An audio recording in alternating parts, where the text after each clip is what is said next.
Hello student, मैं वर्षाणी महापात्र आप सबको स्वागत करती हूँ डी ट्यूटोरियल्स के यूट्यूब चैनल पर। तो आज हम पढ़ने वाले हैं क्लास 7 का हिंदी में से चैप्टर रहीम जी के दोहे, जिनमें 5 ठो दोहे हैं और उनमें से मैं आज पहले वाला पढ़ाऊंगी। देखो क्या बोल रहे हैं पहले वाले दोहे में रहीम जी। कही रहीम संपत्ति सगे, बनत बहुत बहुरीत, विपत्ति कसोटी जे कसे, कई साँचे मित। तो यहाँ पे रहीम जी क्या बोल रहे हैं? कही रहीम मतलब क्या? रहीम जी कह रहे हैं, क्या बोल रहे हैं? संपत्ति सगे बनत बहुत बहुरीत, मतलब जब किसी इंसान के पास बहुत संपत्ति होता है या वो बलशाली होता है, उसके पास धन होता है, दौलत होता है, उसके पास बहुत सारे लोग होते हैं, तब क्या होता है? तुम मानो ना मानो, पहचानो ना पहचानो, बहुत से लोग तुम्हारे रीत मतलब तुम्हारे रिश्तेदार बन जाते हैं उस समय। और जब विपत्ति कसोटी जे कसे तेई सांचे में, मतलब जब तुम्हारे जीवन में कोई विपत्ति आता है, कोई मुश्किल आता है, तब तुम्हारे साथ कोई भी खड़ा नहीं होता। क्योंकि वो सब क्यों आते हैं? क्योंकि तुम्हारे पास धन होता है, संपत्ति होता है, इसीलिए वो तो तुम्हारे पास आते हैं। लेकिन जब तुमसे वो संपत्ति छीन जाती है या फिर जब तुम्हारे पास कोई मुसीबत आ जाती है, तब वो लोग तुम्हारा साथ नहीं देते। और जब उस मुसीबत के वक्त पर जो व्यक्ति तुम्हारा साथ देता है, तुम्हारे साथ खड़ा होता है, वो क्या होता है? सांचे मित्र, मतलब वो ही तुम्हारा प्रकृत बंधु हम जिसे बोलते हैं या फिर प्रकृत मित्र जिसे बोलते हैं, वो विपत्ति के समय पे हमारे साथ खड़े रहते हैं। समझ में आ गया?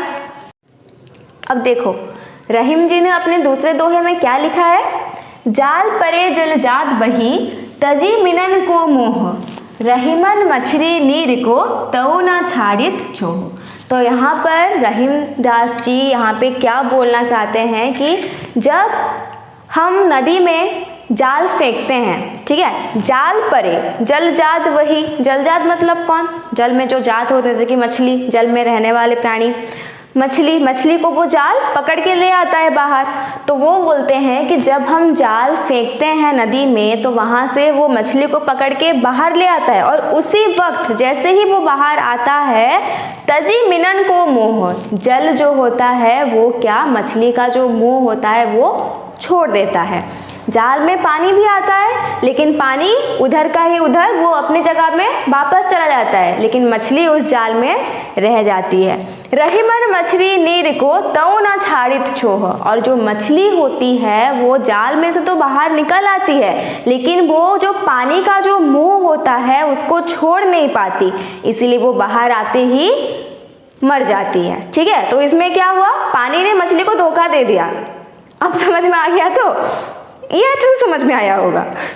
देखो क्या होता है, जब हम जाल फेंकते हैं तो उस समय पे जल जो होता है वो अपना धर्म, वो जो अपनी जो नीत होता है कि वो मछली मेरे पास रह रही है, तो वो अगर बाहर गई तो मैं उसके बिना नहीं रह सकता, मैं भी मर जाऊंगा, ये वाला सोच जल का नहीं है, लेकिन मछली की है, इसीलिए वो बाहर आई तो मर गई। तो यहाँ पे हमें क्या सिखा रहे हैं रहीम दास जी? तुम्हें जो भी करना है, तुम्हारे पास जो लोग भी हैं, उनसे क्या इतना भी मोह मत रखो कि उनके बिना तुम कुछ कर ही ना सको, मतलब अपना अस्तित्व उनके बिना खो ना जाए। ठीक है, अपने अस्तित्व को अपने साथ बजाय रखो, जो भी आए जो भी जाए, अपने काम करते रहो, लेकिन किसी से कुछ भी बिना उम्मीद रखे और किसी से बिना अटैचमेंट रखे। मतलब कोई अगर चला गया तो दुख के मारे हम ही अपना काम बंद कर दे, ये नहीं। समझ में आ गया? अब देखो, अब पढ़ेंगे तीसरा दोहा। आई होप तुम लोगों को दोनों दोहे समझ में आ गए होंगे। अब देखो तीसरा दोहा क्या बोल रहे हैं रहीम जी।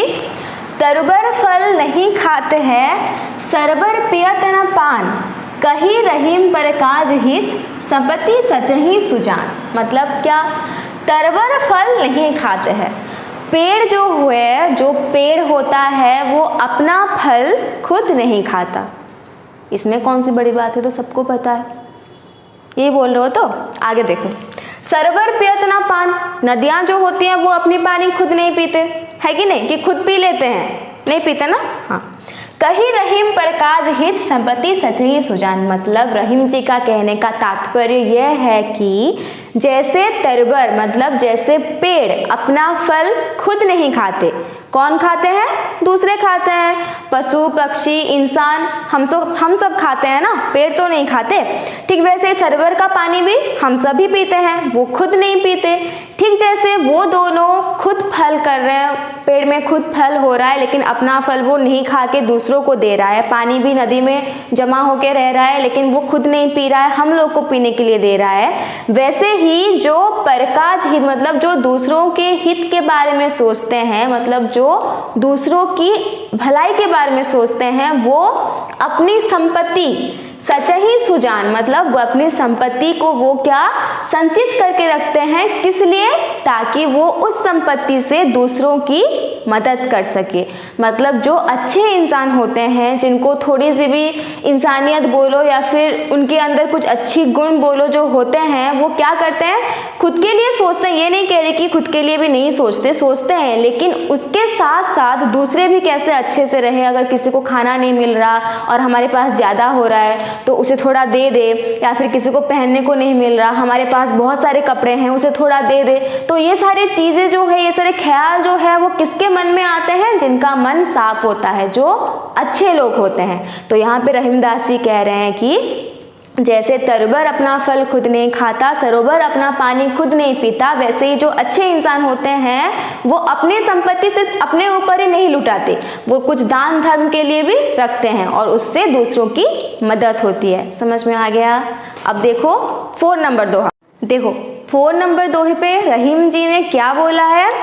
थोथे बादल क्वार के ज्यों रहीम गहरात, धनी पुरुष निर्धन भय करे पिछली बात।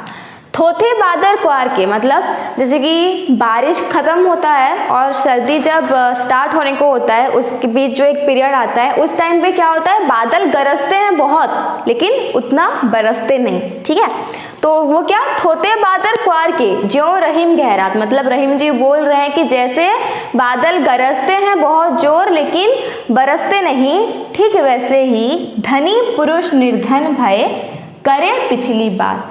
जो धनी पुरुष होता है, मतलब उसके पास एक ऐसा समय होता है जिस समय पे उसके पास बहुत धन दौलत था, लेकिन अब नहीं है। ठीक है, निर्धन भय, जब वो धनी पुरुष निर्धन हो जाता है तो उसके मन में ये विचार नहीं आते कि मैं अब कैसे धन कमाऊं या फिर अब कैसे मैं अपनी पुरानी जगह पे लौटूं। वो क्या करता है? सिर्फ बड़ाई करता रहता है। मतलब जिसके पास भी जाए, जिसके साथ भी बैठे, क्या बोलता है? अरे मैं तो मतलब मेरे पहले के ज़माने के बाद क्या करूं, मैंने इतना धन कमाया था, मैंने ये किया था, मैंने वो किया था, मेरे पास इतनी संपत्ति थी। उसका क्या फायदा? अभी तो नहीं है कि नहीं? तो रहीम जी का कहना है कि जैसे गरजते बादल नहीं बरसते, ठीक ऐसे ही जो निर्धन हो जाते हैं वो अपनी पिछली बातों को सिर्फ दोहराते रहते हैं, लेकिन आगे क्या करना है वो सोचना भूल जाते हैं, जो कि बिल्कुल भी अच्छा नहीं है। तुम्हारे पास धन नहीं है, कभी था, उससे कोई फर्क नहीं पड़ता। अभी नहीं है तो तुम्हें अभी के बारे में ध्यान देना चाहिए, लेकिन तुम क्या कर रहे हो? पिछली बात को लेके पकड़ के बैठे हो। ये बिल्कुल भी सही बात नहीं है। रहीम जी हमें सिखा रहे हैं कि अपनी सिचुएशन को, अपनी परिस्थिति को समझो, उसको एक्सेप्ट करो और उसके हिसाब से काम करो। पिछली बातों को याद करके कोई भी फायदा नहीं मिलता। समझ में आ गया? अब देखो, अब हम पढ़ेंगे इस चैप्टर का आखिरी दोहा, या फिर रहीम जी की लिखी हुई इस चैप्टर में दिया हुआ आखिरी दोहा। क्या बोल रहे हैं रहीम जी उसमें? धरती की सी रीत है शीत धाम ओ मोह, जैसी परे सो सही रहे त्यों रहीम यह देह। तो वो क्या बोल रहे हैं रहीम जी? हमारी जो धरती है जिस पर हम वास करते हैं, जहाँ पे हम रह रहे हैं, ये जो धरती है इसका जैसे एक रीत ही बन गया है। मतलब वो क्या, सर्दी आए, बरसात आए, धूप आए, जो भी आए वो सहती है। हम यहाँ पे चल रहे हैं, उसको ऐसे कुचल भी दे रहे हैं, लेकिन धरती कभी भी हमें ऊंची आवाज में बोलती है, अरे मेरे साथ ऐसा मत करो। कभी किसी ने सुना है? नहीं सुना है। मतलब धरती का शरीर जो है वो इतनी सहनशील है कि हम उसमें जो भी करें वो सब वो सहती है। ज्यादा बारिश हो गया, सह लिया, ज्यादा धूप हो गया, सह लिया, कम बारिश हुआ, सह लिया, जो कुछ भी हुआ वो सह लेती है। ठीक वैसे ही जैसी परे सो सही रहे त्यों रहीम यह देह। तो रहीम जी कहते हैं हमारा जो मनुष्य का जो शरीर है, हम जिस देह को धारण कर रहे हैं, हमारा ये जो शरीर है वो भी धरती माता जितना सहनशील है, मतलब हमारे अंदर उतना सहनशीलता है, लेकिन हम क्या करते हैं, नहीं सहते, हम दूसरों को जवाब फेंक देते हैं, हम ये नहीं कर सकते, इतना कौन सहेगा, ऐसा कौन करता है, ये सब हम बोलते हैं, लेकिन हमारे अंदर भी उतनी सहनशीलता का, उतना पावर बोलो, उतनी शक्ति बोलो हमारे पास भी है कि हम वो सारी चीज़ों को सह सकते हैं, लेकिन हम सहते नहीं हैं। क्यों? क्योंकि आजकल के लोगों में मतलब हमारे अंदर ईगो बोलो, एटीट्यूड बोलो, बहुत सारा ऐसे मतलब चीज़ें हैं, बुरी चीज़ें हैं, जिनसे हम ये सारी चीज़ों को छोड़ के हम बोलते हैं कि अरे वो तो नहीं सह रहा, मैं क्यों सहूँ, हर वक्त मैं ही क्यों झुकूँ, ये सारी चीज़ें हमारे अंदर चल रही है। लेकिन रहीम जी कहते हैं कि हर इंसान के अंदर सहनशीलता का गुण है और बहुत गुण है, जिससे कि वो बहुत कुछ चीजें सहन कर सकता है। तो रहीम जी बता रहे हैं जैसे धरती माता सब कुछ सहन करती है, हमें तो कभी कुछ नहीं कहती, तो हमें भी उनसे ये चीज सीखना चाहिए, हमारे अंदर जो पावर है हमें उसको डेवलप करना चाहिए और हमें थोड़ा सा बोलो लेकिन सहना चाहिए। ठीक है, आई होप तुम सबको ये सारे दोहे समझ में आ गए होंगे, और अगर ऐसे अच्छे अच्छे वीडियो देखना है और अच्छे अच्छे दोहे समझने हैं तो प्लीज़ इस चैनल को सब्सक्राइब कर देना, लाइक कर देना, शेयर कर देना और जो कुछ चाहो वो सब कर देना। और इस दोहे में कौन सा पार्ट तुम्हें सबसे अच्छा लगा मुझे कमेंट करके ज़रूर बताना।